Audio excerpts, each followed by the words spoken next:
What's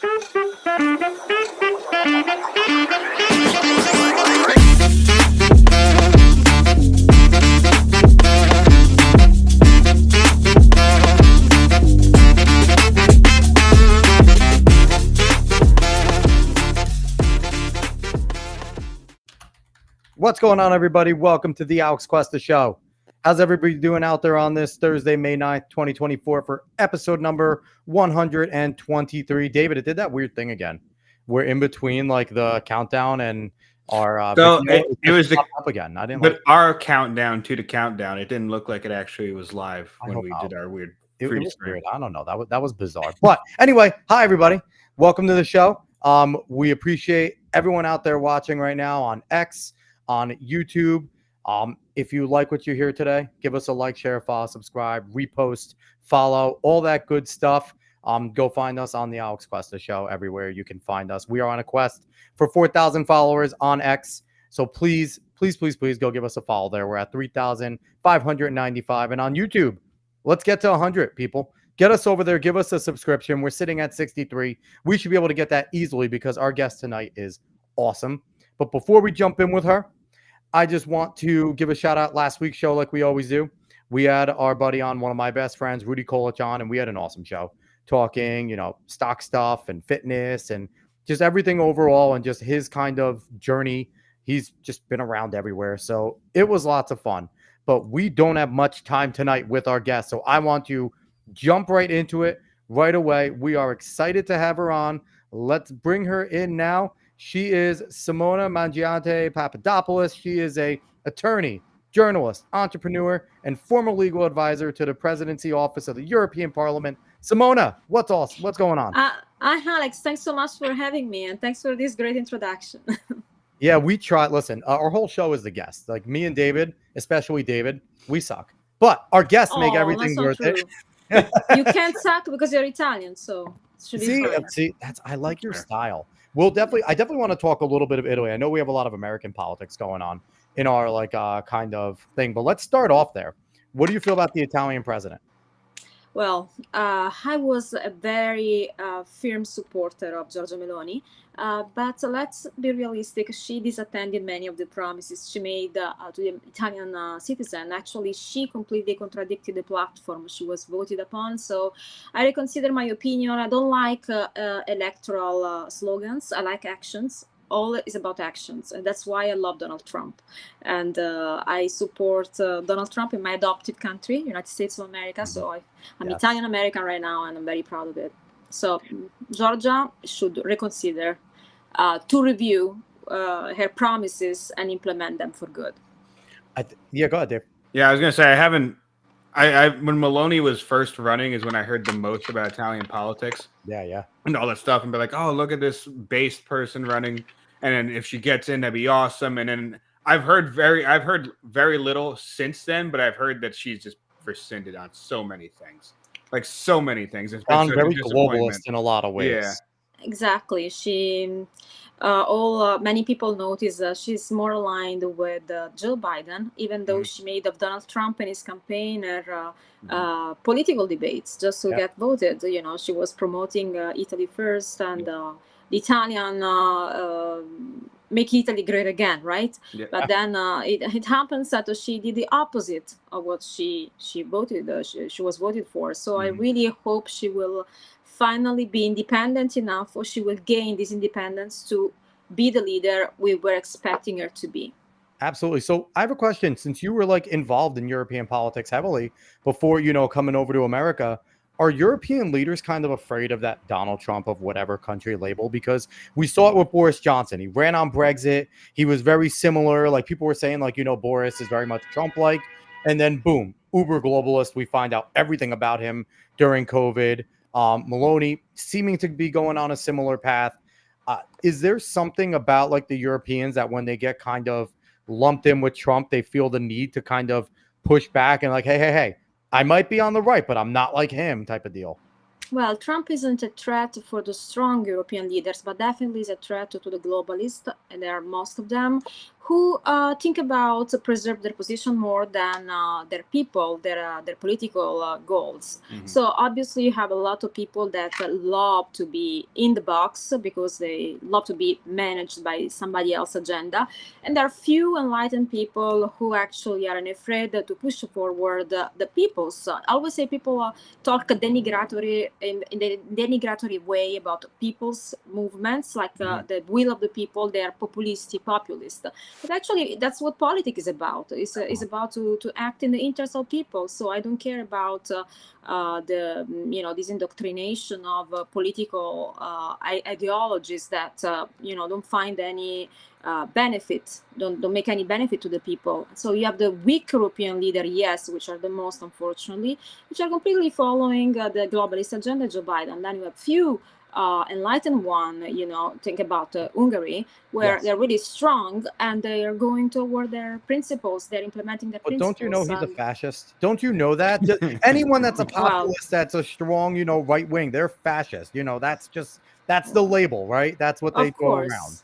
That's the dictatorship of the politically correct, right? We have to talk in a certain way. We have to show we have to be sheeps. Otherwise, we are Nazi, fascist, extremist, white supremacist. Even me as an Italian, sometimes they call me white supremacist. So I want to laugh about something. I was like, as I was like, finding your social medias, things like that, just like going into that, I ran across something funny.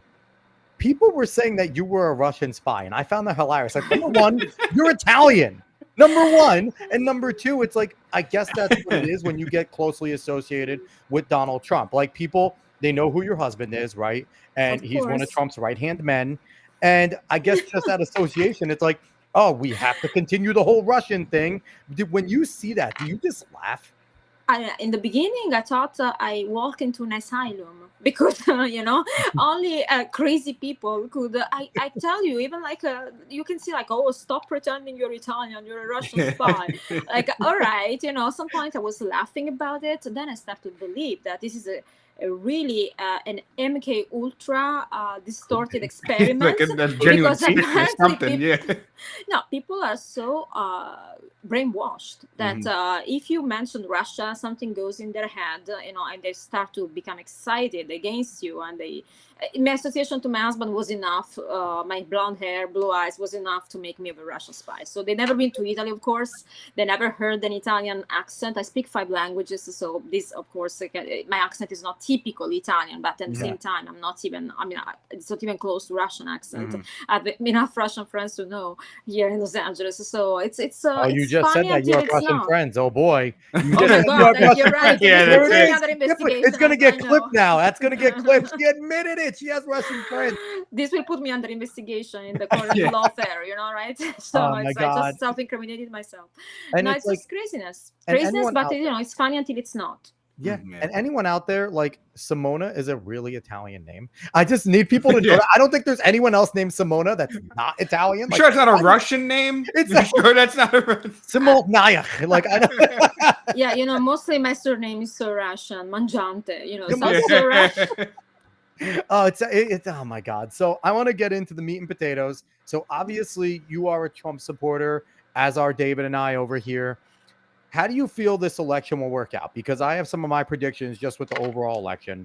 But what do you feel is going to happen in the general election 2024? Well, I believe it will undeniably win the vote of the people. I think we will have Trump in 2024 president of the United States. To the people who ask me if they could cheat on 2020, why we'll have a chance in 2024, I will answer that this time it will be too big to rig. So I quote Donald Trump. There are only as many dead people that can vote. And the problem is that when they stop the count, we have to make sure that even volunteering at the ballot to as many as we can, actually I would go myself, to just make sure that there is some process going on to guarantee that the counting is happening legally.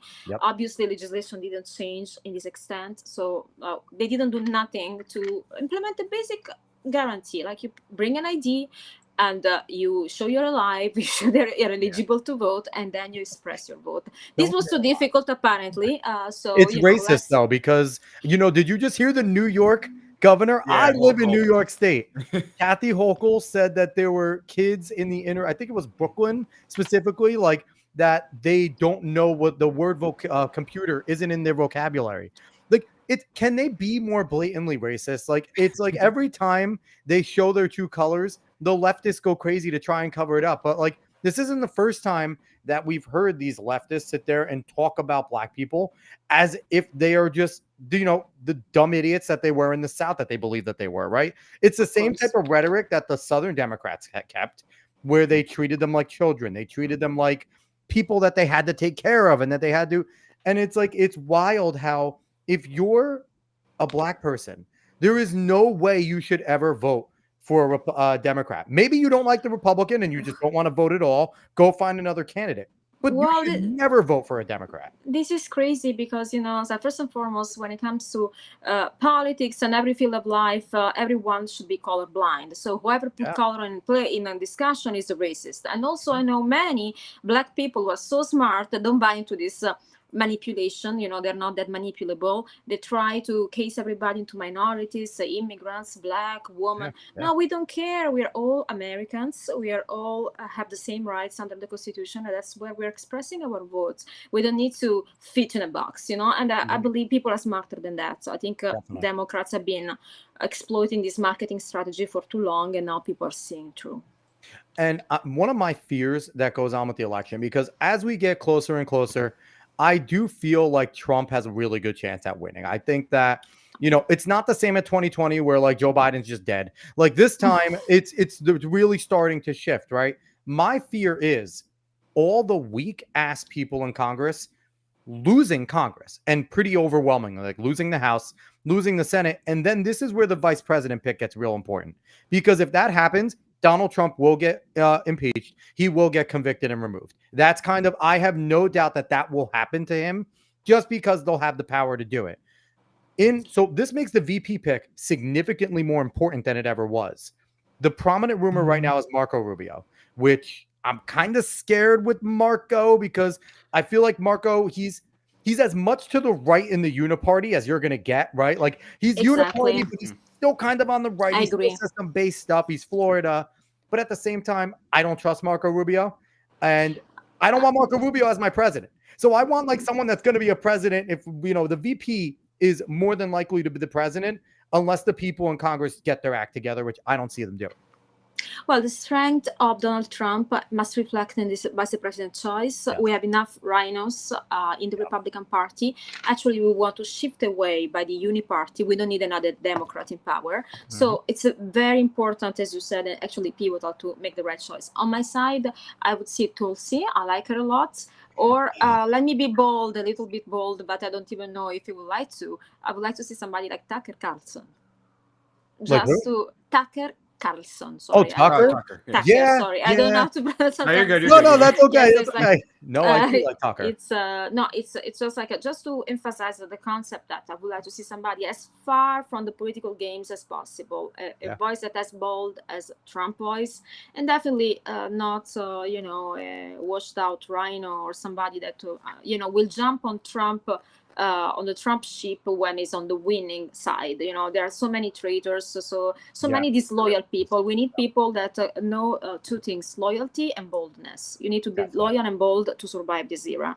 And definitely, if we choose a weak or compromised or like somebody who doesn't know where he stands as a vice president, this will be like a losing strategy. But I know that Donald Trump knows better right now.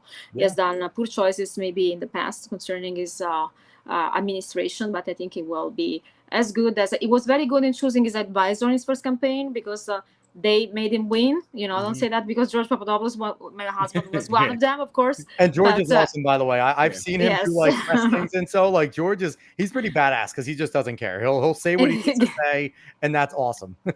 Exactly. So I said you should choose somebody like George and all the other that brought him to victory in 2016, and then perpetuate this type of people in the administration as well. You need loyal, bold voices, real fighters. Dave, I don't like rhinos. What do you feel about Tulsi? I think I've given my opinion on Tulsi before. How do you feel about Tulsi as a potential? I don't necessarily love Tulsi. Tulsi worries me slightly, but I honestly right now I think she's just fine as a pick compared to a lot of others. especially that have You been want to thrown see her out as name-wise. president? Ooh. Because Well, I mean, that's the thing. This VP but pick yeah. has strong potential to be Yeah, president. I know. But the only really good thing I would say is that she's definitely not a part of the Democratic Party anymore. That's a good thing because they just hate her outright Yeah, now. they do. So that is one of the most beneficial things. Plus, she has been better than she was. I mean, I don't think she's necessarily trustworthy on some of these topics. But then again, I mean, like, Trump is not exactly the most conservative out of anybody. So honestly, Tulsi's not even like that far off from some of those stances. And I do find the Tucker pick interesting from Simona here because Tucker's name has kind of gone away, mainly because he's doing his own thing and he doesn't seem to want it. But I think Tucker, honestly, from just the standard pick of just going for the most people that would want to see it, the most fired up base that would want to see it, Tucker would get people the most fired up as a VP pick. Definitely. And I would hope that Trump really thought about it because in some of the ways that names are being thrown out, it's like he's kind of playing somewhat identity politics with who he's trying to pick, which I don't like in general. I don't like that in general. In his defense, though, I agree. You pick who's you think is going to help you get the most votes. Yes, that's So true. but the thing is that do you think that is going to help the Republican ticket in 2024 when people are getting more and more sick of identity politics? That's the thing. Well, I never vote for a gender. I don't vote for a color. I don't vote for a group. So let's start to vote people for what's best for America, and let's look at that. I don't feel personally as a woman. I don't care if the president is a woman or is a man. I just want a competent individual. That should be enough. So I think we should really remove this type of talking, and not because we are extremists or we are insensitive. No, actually, just because we want to have common sense. Just go back to common sense and look what matters. I don't care if in power there is a woman or a man, if it's an excellent individual. So I hope the Republican won't fall for this game, and as long as people will deliver the message, we don't care. What we care is what your agenda, how my life will improve, and how you will get rid of the current situation, which is awful. The situation in America right now is in complete decay. Definitely. And the thing, the reason I want to see Tucker at this point is the memes. Because of the fact that he interviewed Putin, it's going to be like, hey, he did it. They're getting the guy that's close to Putin. Tucker loves Moscow. So that's why, honestly, at this point, let's go Tucker. Let's get the memes. Let's start the meme war over again, because the meme war helped Trump win in 2016 too. So let's do it. So I want to jump into your area of expertise, since you're an attorney. All the trials going on. Now, I say all. They're whittling down real quick, right? Fani Willis is basically on the ropes for her career. There was an indefinite stay on the Files one, right? So now all we have left is Alvin Bragg, and there isn't even actually a law that they're holding, that they're trying. Like, what are they even trying there? Election interference isn't a law. So what exactly is Donald Trump being tried for in New York? Well, there is one expression to describe what is happening, and it's called lawfare. Yeah. Without even entering into the specific on every mixed trial, we're witnessing the weaponization of our Department of Justice to a political end. So what is election interference? It's actually trying to sabotage a candidate, preventing this candidate to be eligible, preventing people to vote for this candidate, scaring his supporters. So we have seen so many investigations and persecutions, not even prosecution, taking place, that the real question is, what is the justice for? What is this new phenomenon we are looking at? And, there is only one box, everything fallen, and this is lawfare. And we should absolutely take a deep look into that, because it's one of the biggest vulneration of democracy. This is from the legal stand and the legal point of view. Actually, as a lawyer myself, I'm horrified and petrified to even witness an abuse of the justice system to manipulate politics and interfere in the election. There is nothing like think about in the era of social media. They keep censoring people by accusing them of electoral interference by, for example, expressing their opinions, right?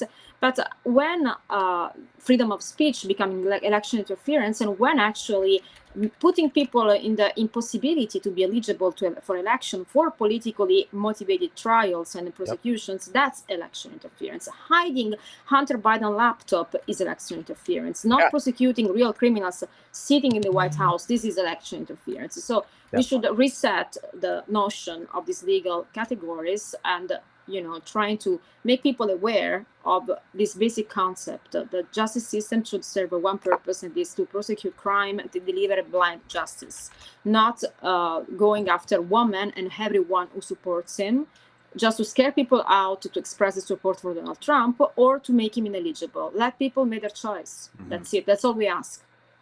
So where are the DAs and attorneys on the right that are unwilling to go after Joe Biden? Like, we know Joe Biden's committed crimes. Like, that has been obvious. And it's kind of one of those things where I get it. People on the right, we don't want to use that. We stick to your philosophy, right? We don't want to use lawfare. But, comes a point where they're trying to take off the candidate that the people want in the conservative movement.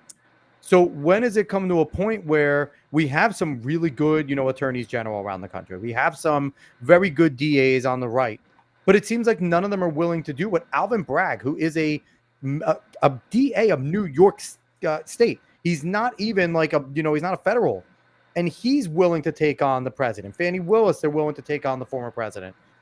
Would you encourage any DAs on the right to start taking that stand and put Joe Biden on trial for something? The man's committed a ton of crimes.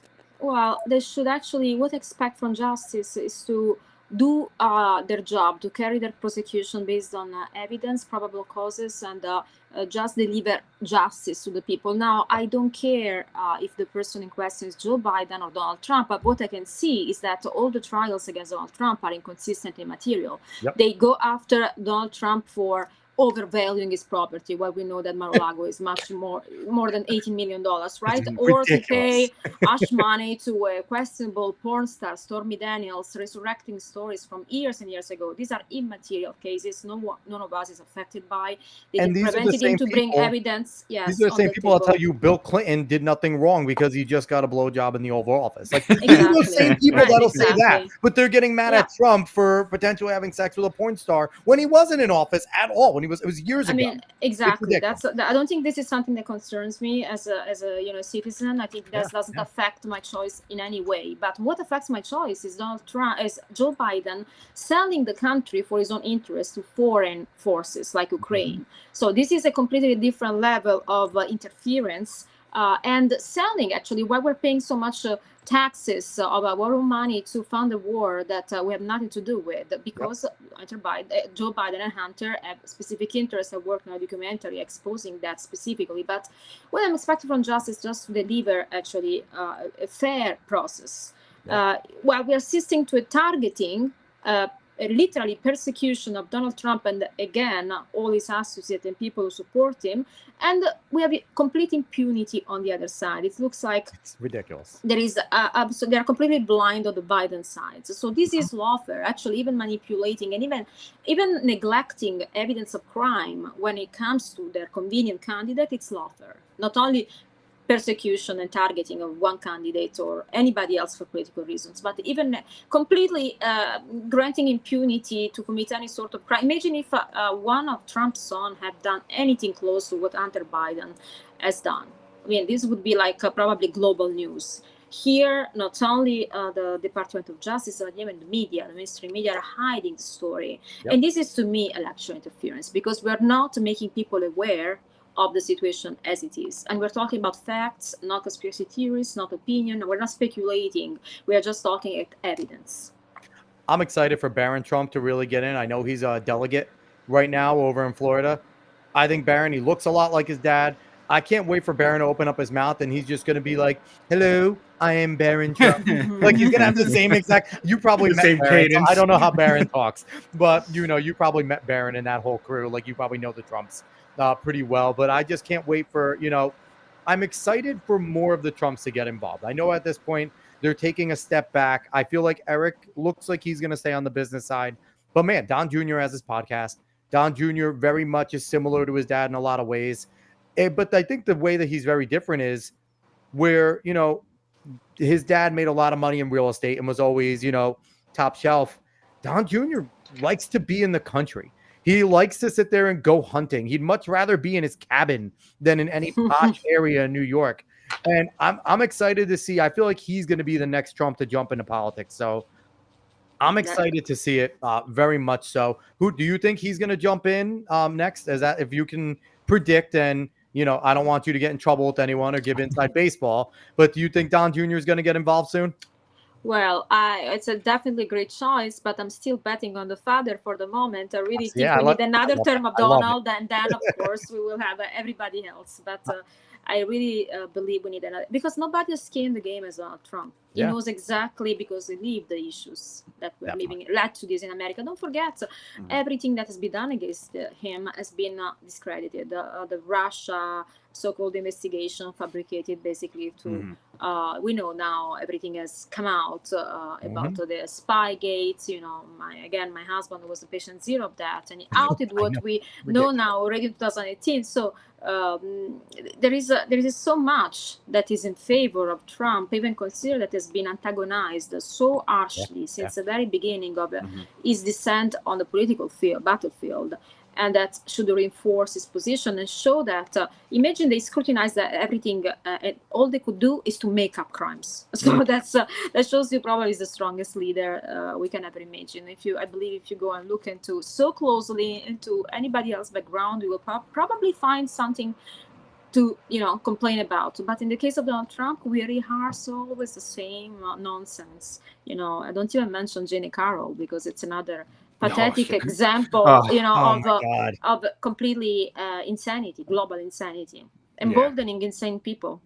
Yeah, she is absolutely insane. Yeah, definitely don't look into David. David's killed a few people, so don't look into David. Yeah, don't look into me. So I want to jump into some bills before we have to let you go. There is the Supreme Court ruling that is going to come down probably in June about presidential immunity. Did you listen to that? I listened to some of it on C-SPAN. I couldn't do it. I had to just stop from my job. But did you listen to the oral arguments? And how do you feel that is going to be ruled? Well, I believe that it's really interesting, the timing, because the sitting president, Joe Biden, actually is the one that is interested the most to have this bill passed, because on the other side we have a former president, Donald Trump, who has no privilege. Even as a former president, we have no respect for the institution whatsoever. So yes, we want to say that during the mandate, the president is not liable of being attacked by lawsuit, but yes, by criminal proceeding.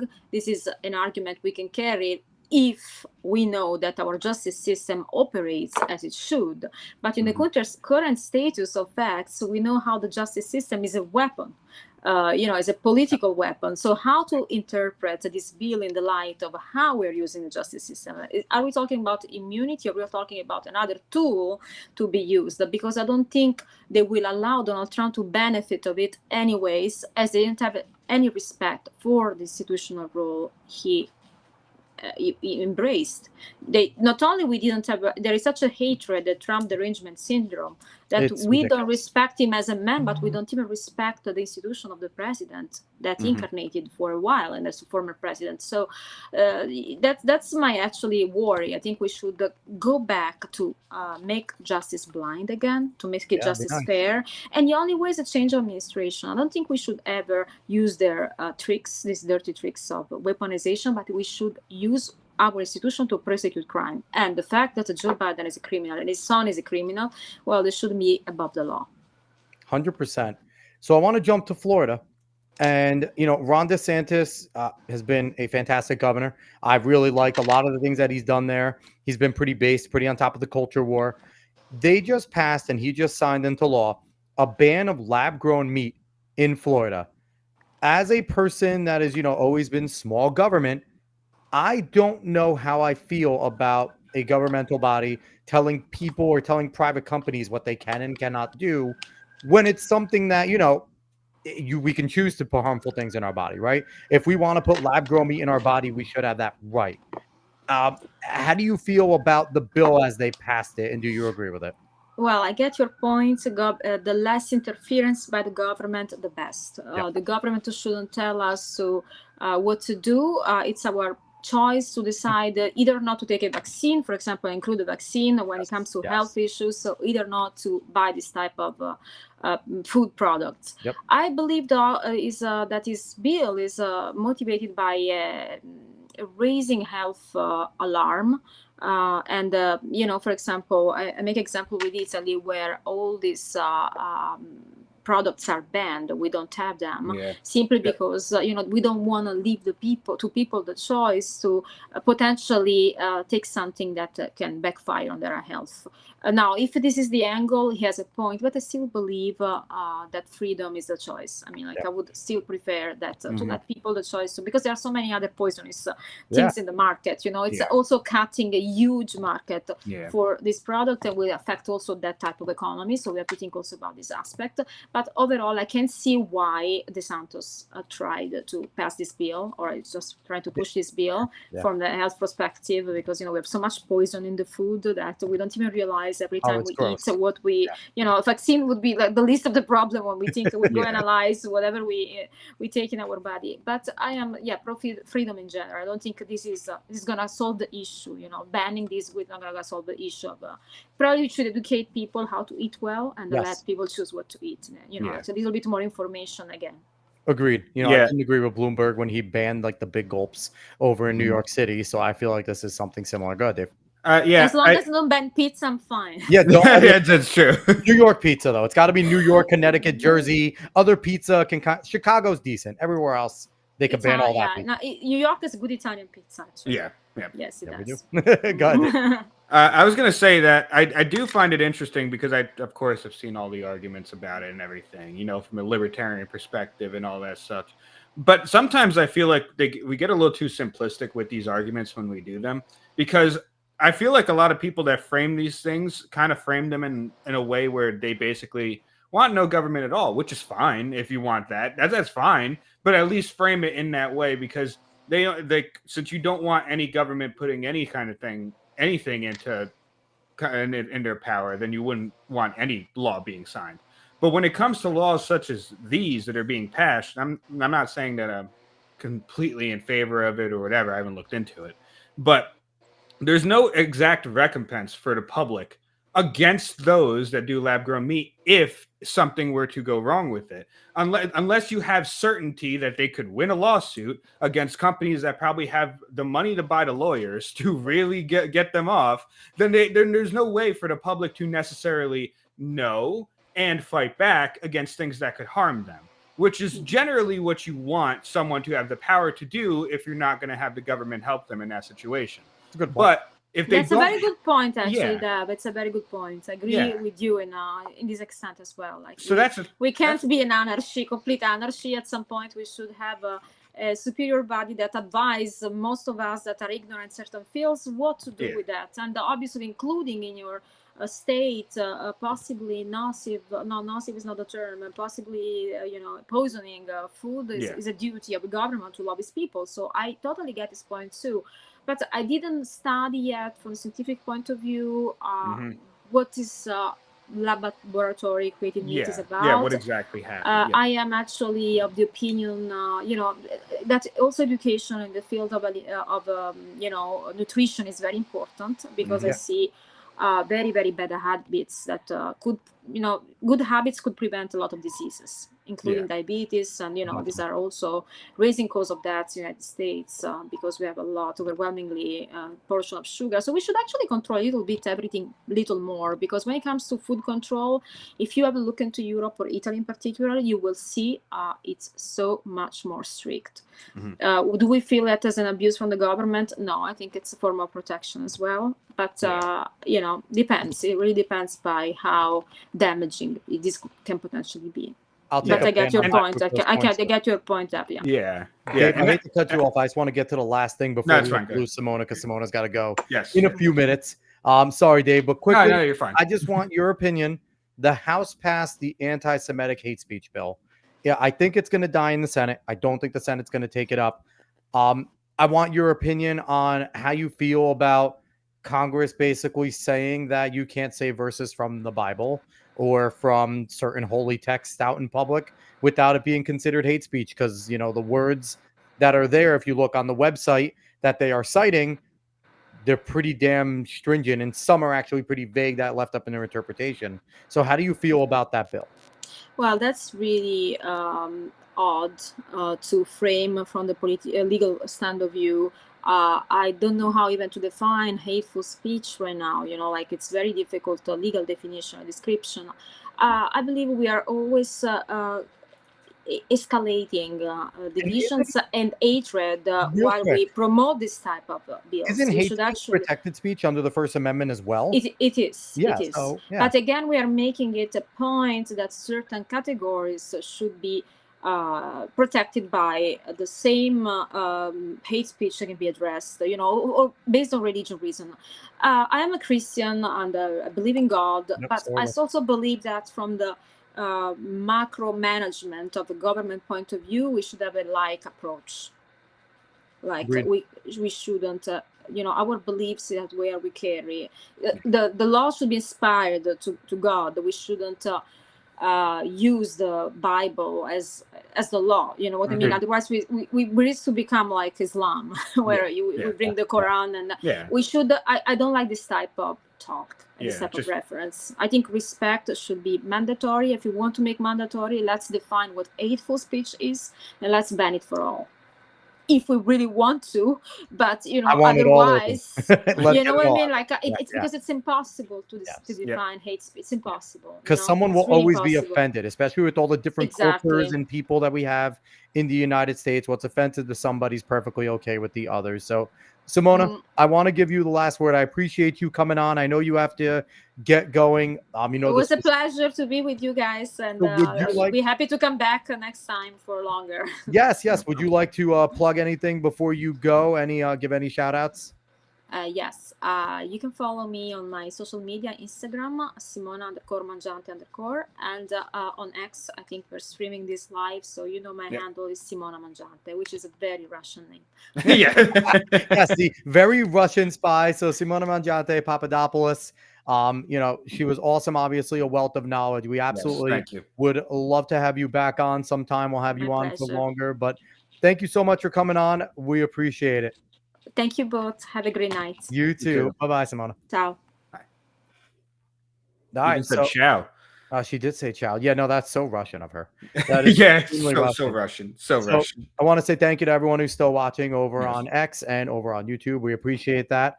Simona was great, and I thought we got a lot of information in a short amount of time. Mhm. Obviously we started a little late. She needed to go right around 9:45, and we got her out of here on time. But I thought she brought up a lot of good points, Dave. I was a little bit off, and I don't understand why people on the right like Tulsi. Now, I'd imagine Simona has met Tulsi in person. Obviously, she's George Papadopoulos' wife. So George is very close to the president and the president's family. Tulsi's obviously been to Mar-a-Lago and is definitely talking at more conservative and right-leaning events. So it's kind of one of those things where, unprompted outside of asking her who it should be, right? Yeah. Without leading, she brought up the Yep. name. So I'm with you. I'm still very wary on Tulsi. I still think she's a climate person. You know what I mean? I still think she's very much in a lot of ways left leaning. But then again, Donald Trump is a 90s Democrat. Yeah. So we can all kind of find common ground. So how did you feel about all that good jazz? I mean, I said my piece on Tulsi. Yeah. And everything else. Like I said, I don't know about everything now. Oh, Just give kidding. a rundown, you jerk. No, I thought it was a lot of fun. She's very knowledgeable on everything law wise. Yeah, she is. And I mean, what else do you expect from someone who knows what they're talking about? They're obviously going to break it down for us pretty well. So I'm sorry, I'm bringing some things up, so I'm a little distracted. Yeah, right I see that. So I want to really quickly, as I always do, Seth, thank you for the beer. Conservative Dad's Ultra Right. Give him my free shout out. Go buy some beer from Seth Weathers, Conservative Dad's Ultra Right. I know people were saying it doesn't taste good. I think it tastes just fine. Damn it. Drink the beer. Anyway, we're going to jump into one more fun topic before we get out of here, because typically we hang around for about an hour or so. We're going to give you people what you want, damn it. But, Dave, we're going to get into gaming real quick. Now, Yes. a lot of people are here for politics, but we want to jump into gaming. But this kind of fits in because the gaming world has become extremely political. And it's rather annoying, if we're being quite honest, just how political and how politicized gaming has become. Helldivers 2. Dave, what is that game? And for people that maybe don't know, don't game. I don't know if we talked Helldivers before. Maybe we kind of like outskirts it, said if you were playing it, but kind of go over what Helldivers 2 is and why it's fun and why people liked it. Okay, so Helldivers 2 is basically Starship Troopers. You go down. If you don't know what Starship Troopers is either read the book or watch a movie. It's a lot of fun. The movie's fantastic. Absolutely. Yes, yes. But it's basically humanity fighting bugs. And in Helldivers 2, you fight bugs and also robots. And if You you're go a down- gamer, you maybe have played Earth Defense Force, very similar to EDF Yes. in a lot of ways. In some ways. Yeah, But yeah. like a very fun game, co-op game. Yeah. You're usually playing with friends, hopefully, because the game's a little difficult. You're not. You have no friends. And sometimes I drop solo, but You can't friendly fire people that way. exactly. Then a friendly fire is a lot of fun though. But the game dropped. What 3? No, It's 3 it might have months. been 3. It's been 3 months. Yeah, 3 months ago. Oh, Yeah. Because that's when. Yeah. So game dropped 3 months ago. The devs didn't expect it to take off like it did, but because the game is good, the game is actually very good, but also because gaming is kind of a barren wasteland with some things. I mean, the creator came out on release day and was like, "Hey, we can't support this. Yes, Do not buy." They were the not game ready yet." for how Like, many stop, people like, wanted to please play stop this game. buying the game. You'll never Yes. see a dev do that usually. Yeah. Like, but Yeah. so go ahead. If you go. But it blew up. This game is blown up. Yeah. Honestly, other than what we're going to bring up today, I would say it's very much game of the year popular fan. It's been leading the Steam board for the last 3 Like months. it's in terms of incredible player game. engagement. The fan retention's incredible. It's just really good. Yeah. I would highly recommend it just game wise. Ton of fun with friends. It's probably the most fun I've had playing with friends in a long time. And this is on the back of a game a lot of people like Lethal Company. And that was like Yes. a really fun game that people dove into. Lethal had kind of a stranglehold on multiplayer. Yeah. And I think this kind of swept it right away. Real And quick. Helldivers 2 picked it up from when like Lethal, I guess, was probably losing steam because that happens with games. Absolutely. So, but yeah, everyone's been playing Helldivers 2, PC, PS5.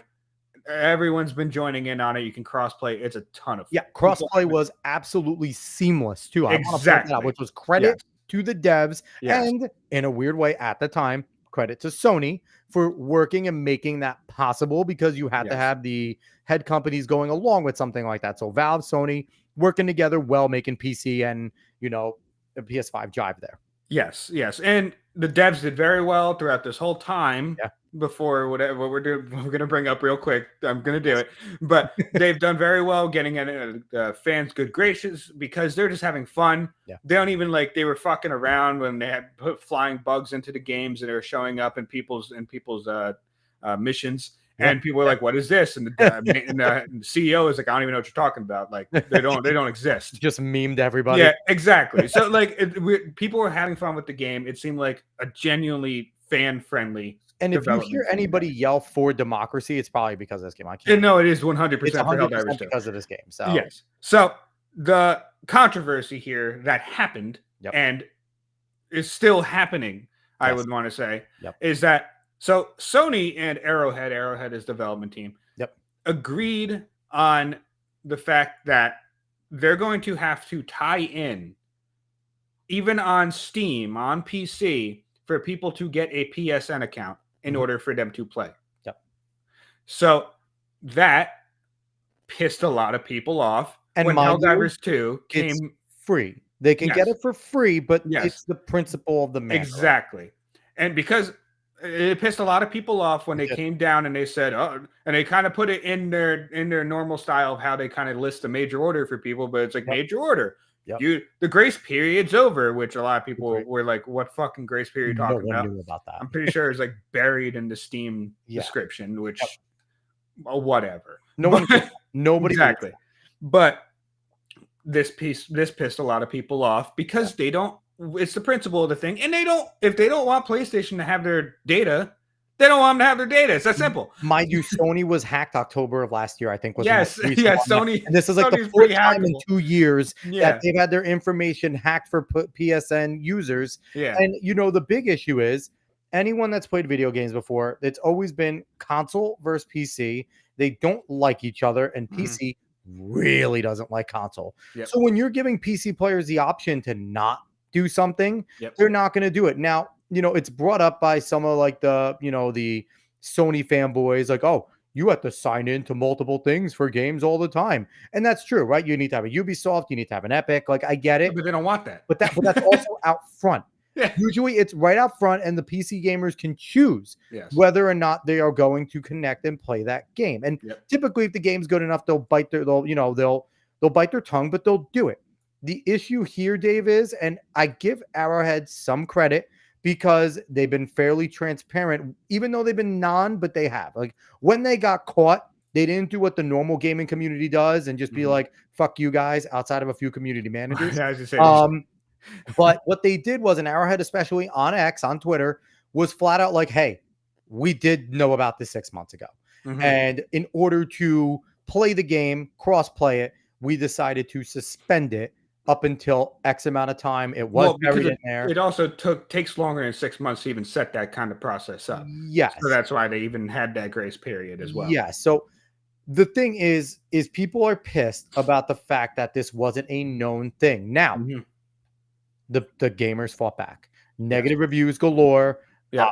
Refunds granted and refunds asked. I think even just refunds ended up being granted. At first, they were not. At first, they were not granted. But then, because so many people were doing it, Steam was actually allowing it, no matter how many hours played. Which some people did, some people didn't. Because I know Az wasn't able to get it. Stuttering Craig wasn't able to get it. Yeah.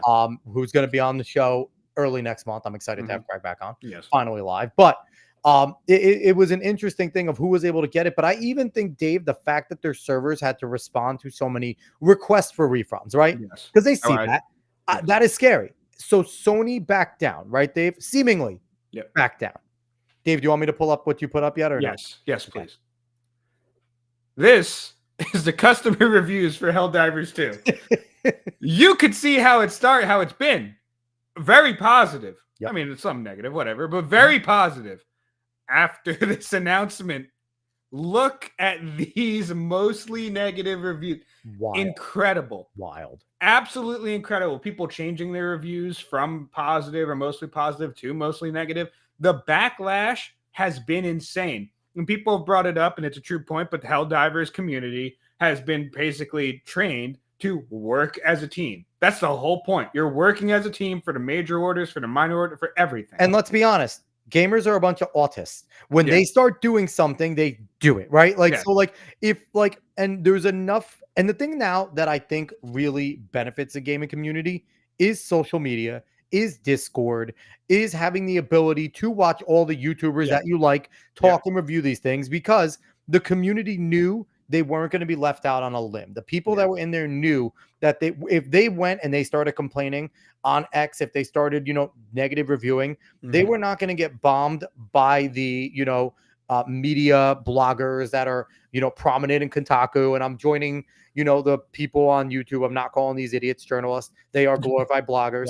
And, and they know that if you do something like this, we're seeing now it's going to affect change. Yeah. And but the thing is I will say this is I do think this is a specific type of backlash, though, because of the Helldivers community being so different and how they react to things and how they move as a unit.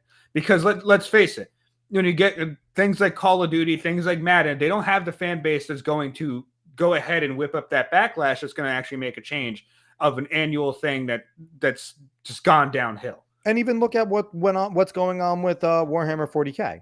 Yes. There should be an absolute backlash. People should stop buying because Warhammer is extremely expensive. They up their prices. They up their fucking prices. Yeah, they up their prices.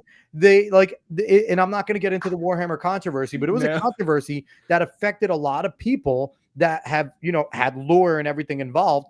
And there's still people playing. And the thing is, there's still people 3D printing. I get it. It's not buying it. But you're still playing. You're still participating. You still need to go to, what's their name? Games Workshop. Yes. You still need to go to the Game Workshop store in order to get some things, right? So you're still supporting Warhammer. Where difference here is Sony and Helldivers had a real chance of losing everything and everyone. And honestly, I agree with a lot of other people that Helldivers looked like it was going to just die. Especially with those negative reviews. Usually when you get bombed like that, you're done. Because look at the Sweet Baby Ink games with what Brutus is doing. Yeah. But I think the way Arrowhead handled it, first off, going, hey, go talk to Sony. Basically passing the buck and making it seem, and from the things they said, I don't think they wanted to do this. But at the same time, you wanted the money, you wanted the players, you wanted all of this. So there's a little bit to it. I get it. Sony probably held their feet to the fire. Yep. But be honest to begin with. Yeah. Say, hey, as of now, if you are a PC player, you will not have to have a PlayStation it's like Network account. you almost But you will eventually. Yeah, like That's you almost all they- wish that they actually put something up when you booted up the game as a PC player. Possibly. Like something as a pop-up, something that tells you like, you only have so much time. Would you like to link to PlayStation Network? Optional for now, will be mandatory later. Yes. Like that would be something that the PC person would maybe look up and then at least ask the It would question, annoy right? To them. community managers, and they would be able to answer. Yes.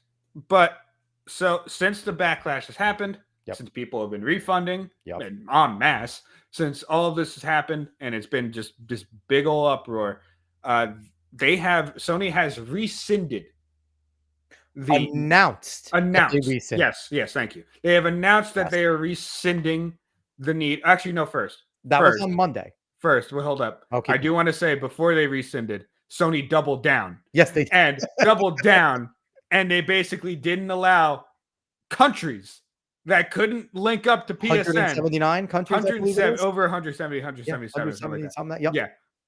Then they can't even get Helldivers 2 anymore. Mm-hmm. So they doubled down at first. But since the backlash, they announced that they are rescinding it. Now, so far, it's still banned in those countries. Yeah. And I believe you still have to do it. As of now, and they announced it Monday, and I was watching Side Scrollers today with Stuttering Craigs and Blabs was the one that brought up Archcast was on it, Arch was there, and they both brought up like, hey, it's still on Steam. Yes. You still are being told you have to link. So until they put their money where their mouth is, me personally, stop playing. Hold Arrowhead to account. Hold Sony to account. I get it. It's a great game. Don't play. That minimum, keep your negative review up if you put one. And don't play yet. I wouldn't necessarily say beg for a refund right now because whatever. That matters. The number of players on the Steam board matters. Yeah. Being up top there absolutely matters. Yeah. So that's my advice. Stop playing still until that's gone. That would be what I would do if I was someone. Now, again, I don't game as much as I used to, but I like paying attention to the gaming scene. Yeah. I do enjoy listening to it. So, but PlayStation Network's doing this with other PC games, right? Wasn't it on Ghost of Tsushima is having something with it where you don't need a single player, but you need to play multiplayer. I don't know. It is for Ghost of Tsushima, but I can't exactly remember the exact specifics of it. But yeah, you'll need it for multiplayer, not single player.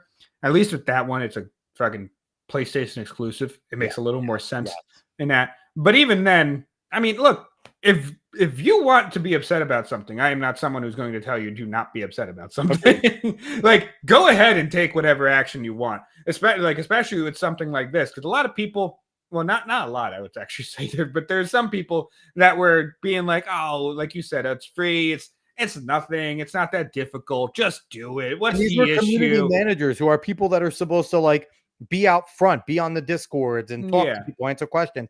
But some of them rescinded when they were like, oh, over 170 countries can't get it. Understandable, right? Yeah.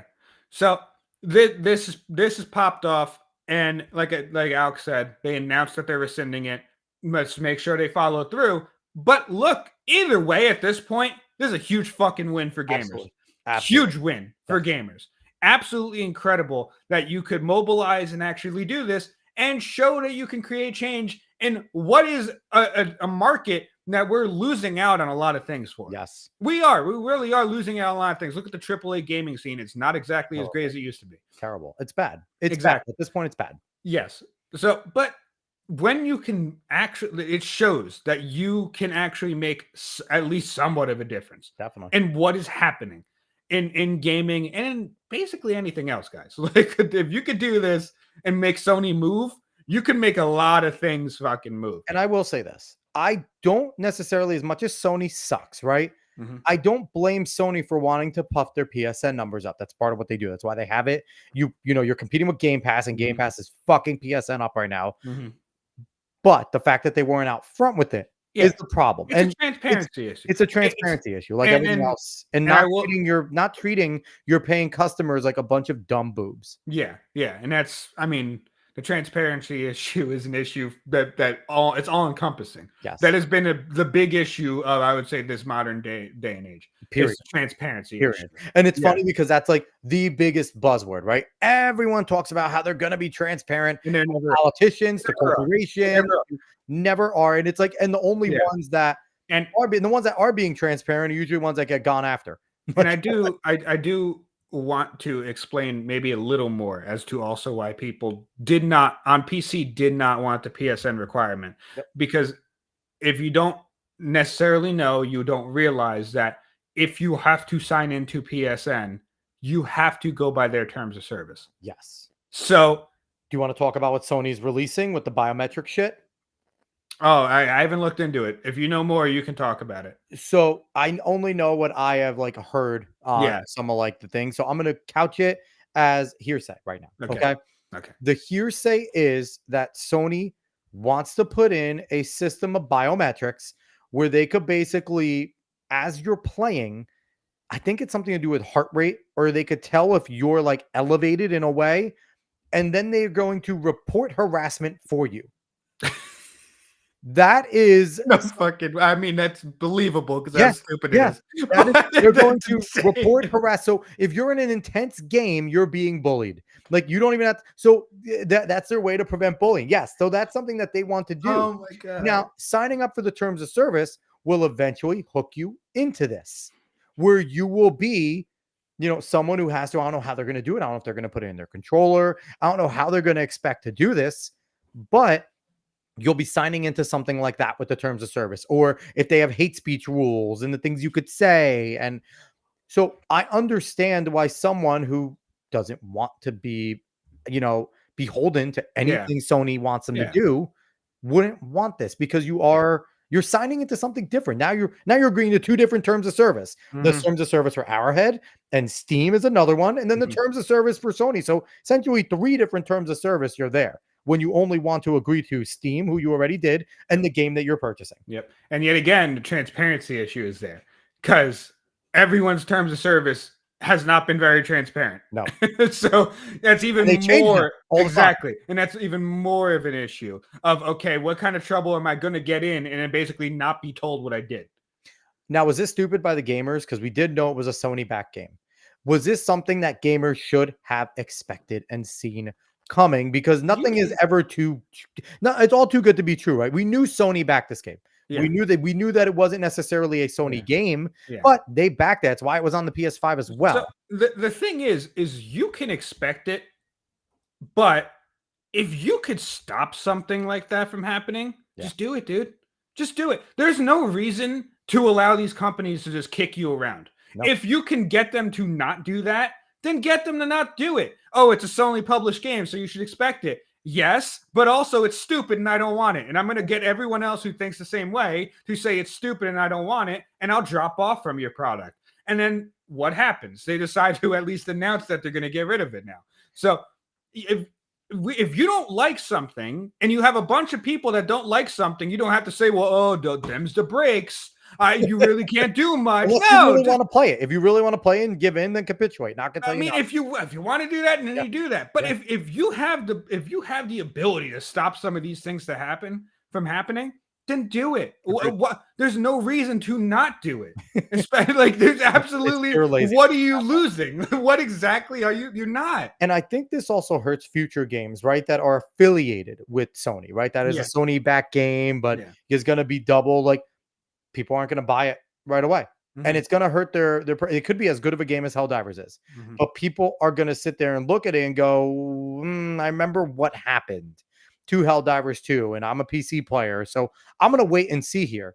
And then that game may flop, right? So and I think that this is a bad thing. Now, if they fix this up, if they clean this up, if they make it optional, then that's all you have to do. All you have to do is toggle it. Make it an optional thing. If they dig themselves out a hole, which they've already started, but if they dig themselves out a hole they created, which this hole was 6 feet, they were dead. But if they dig themselves out of this thing, then Helldivers 2 has been unprecedented in a lot of ways already. But it would be an unprecedented fall and then get back and then rise again. Because this is a span of like a week. So It's 4 days. It was like 4 days of a roll. Yeah, Like a week. exactly. Yeah, it's insane. Yeah. So I mean, I hope, I really do hope they actually rescind it. Like you said, just make it optional. Just Yeah. make it optional. Yeah. Stop being so goddamn Even if you busybody, want to, Sony. even if you want to give a perk, like give everyone a free skin that complained on Steam, and then add something like, okay, if you get a PSN account, here's another perk. Give someone give motivation. Yeah, at least give them some incentive to do an Gamers optional thing. something. That would be nice. If you give gamers something, most of them will take it. I'm not gonna lie. It would be nice, wouldn't it? Yeah. But yeah, I hope because I like the game so much, and because everything, basically everything that has led up to this has been pretty much good with Helldivers 2. Yes. Like it has been such a fun time and such a good relief from what has happened in gaming with a lot of things people have to put up with, that I want to see it get out of this, and I want to see it be fun again.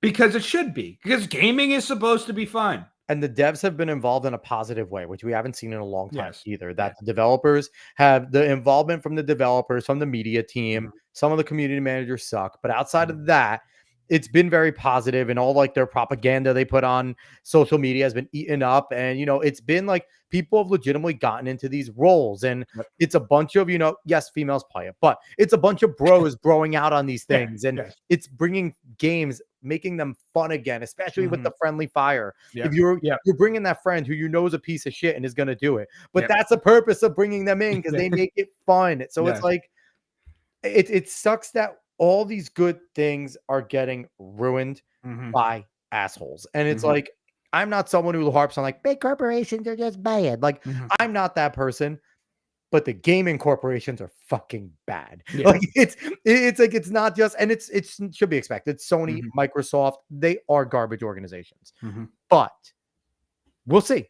We'll see. If Sony legitimately rescinds this is a big win. And if this is the case and Arrowhead continues to be a pretty damn good developer, flood them, support them. Yes. Give them spread this word of mouth. Get your friends who marginally game to at least buy it. Yeah. Go board Arrowhead they probably can't fight the way we want them to, right? They're beholden. They signed the contract. But being as transparent as possible, they have been, when they got caught, and basically redirecting everything to Sony, allowing the gamers to put pressure on that corporation. If this gets turned around fully, flood Arrowhead with support. That's also, so I'm like, both right now, don't play the game. Don't play it. Put their playing numbers, like make them off the charts. Take them off the fucking top games played, and make them feel it. Make Sony see this, and then make them move again. Because right now they announced it, but they haven't moved. The battle isn't done if you're a gamer trying to do this. Make them move. Words don't mean shit. Yeah, but take the win. Take the win. Take the win. Be happy that you guys won. You guys won. That's a good thing. That's a damn good thing. Sony's huge. Exactly, and it shows a lot. So, moral of the story, take the win. Hopefully it goes right, and Helldivers 2 can be fun again. But last thing I want to, and then we'll get off gaming and get out of here. Okay. Microsoft looks like they're bowing out of consoles is soon. I saw a little bit of stuff. It seems like Xbox is kind of like so was it a year or two ago they admitted defeat, right? Yeah. Xbox admitted defeat in the console wars. That they said PlayStation Supreme, Nintendo's better, and we're lagging behind. They know this. And people forget they have a ton of skin in the PC game, because PCs are Microsoft machines. Typically, your Mac user usually isn't a PC player. They're getting, something that is ran on Windows. How do you feel the console wars will go? Like at this point, like I think they're dying as wars. And is PlayStation going to stay around, or is it just going to be Nintendo hanging out at some point? Because I feel like if Xbox goes, they just keep on moving the PlayStation closer and closer to a PC anyway. Nintendo's the only one that's kind of just like, hey, we're an arcade. Yeah, I think Nintendo stays around for a while, because Nintendo is just do whatever the fuck. Is a whole other company in and of itself. It has its whole problems. But I mean, when it comes to Nintendo, there's one reason why I like them, and it's because when they make their games, like their official games, other than Pokemon, but that's Pokemon itself. That's Nintendo. But when they make their games, they make them predicated on how fun can we make this? Yes. How much fun can this really be? And they fully buy into the theme, and because I've said this 1,000 times before, I absolutely love Mario Odyssey. I think it's an incredible game. but the thought of let's have Mario throw his hat on things and become those things is some of the is the dumbest thing to think of. And how do you make a game out of that? And he made an excellent one. I mean, out of all that. the different ways that they've done Mario, a Paper Mario, Yeah. Super Mario Sunshine, like Yeah. all this stuff, like the So- creativity to take your lead mascot and Yeah. not just keep him the same, because that's always the fear, right? If you Mhm. change him, can we go back? Yeah. And they've taken so many risks and it's paid off with him. Yeah.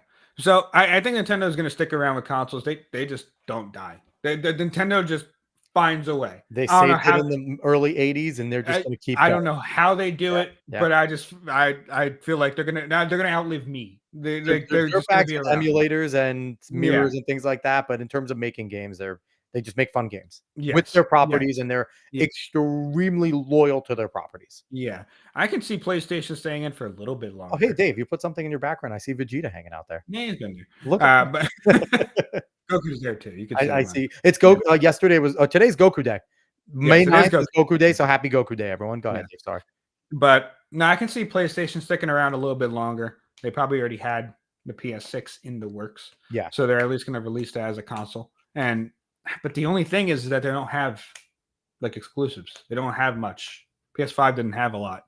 So, and there's no necessary reason to stay in for them. And Xbox is just going to transfer, and they've already kind of started transferring, like the Game Pass and like Xbox, like gaming is on a lot of PCs now, built in. Mm-hmm. So I think what they'll just do is they'll basically be a competitor to Steam.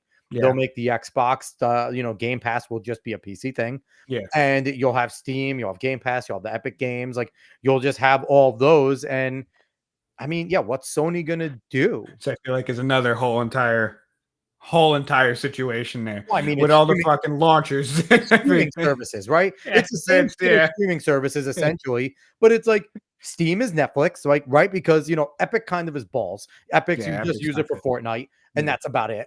And outside of that, like you're looking, Steam is like the Netflix, right? Steam is going to make money as long as they continue to do what they do. They are always going to be profitable. But Xbox is going to be Disney Plus. It's going to operate at a loss. Like honestly, like Game Pass makes money. Don't get me wrong. Now it does, but when they're not putting out these console games that you're going to get to Game Pass eventually to always have, right?